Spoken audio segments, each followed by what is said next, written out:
আসসালামু আলাইকুম রহমতুল্লাহি ওবরাকাতু। আপনি মনে করেন আপনার কোনো শত্রু নেই, ভুলের ভিতরে আছেন। আপনার শত্রু আপনারই কাছে, আপনারই পাশে থাকে। আপনি যদি কখনো ভুল করে মনে করেন যে এত শত্রুর ভিতরে বসবাস করার চেয়ে চিরতরে বিদায় নেওয়া ওই উত্তম, তাও আপনি ভুল করবেন। হ্যাঁ, আপনার যদি কারো নির্যাতনে বেঁচে থাকার ইচ্ছা আপনি হারিয়ে ফেলেন, তখন নতুন করে আপনার বাঁচার জন্য পথ খুঁজে বের করতে হবে।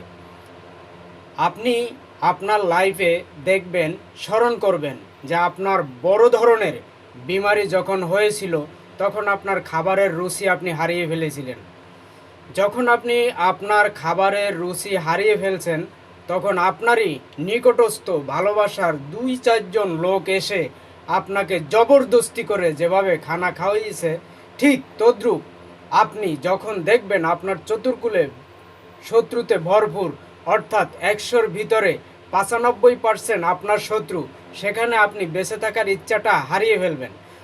তখন আপনি আপনার মতো করে নতুন সিদ্ধান্ত নেবেন, স্থানান্তর হবেন এবং কি পুনরায় নিজেকে তৈরি করবেন এমনভাবে যে আপনাকেই বাঁচতে হবে এবং বীরের মতো বাঁচতে হবে। তাই আপনি স্থান চেঞ্জ করবেন এবং আপনার যে পরিবেশ ছিল পরিবেশকে চেঞ্জ করবেন। নতুন করে বাঁচার জন্য যতগুলো পথ খোলা আছে, সমস্ত পথগুলোকে আপনি একবার করে ট্রাই করবেন। কোনো না কোনো পথে আপনি চলে যেতে পারেন সফলতার একদম চূড়ান্ত পর্যায়ে।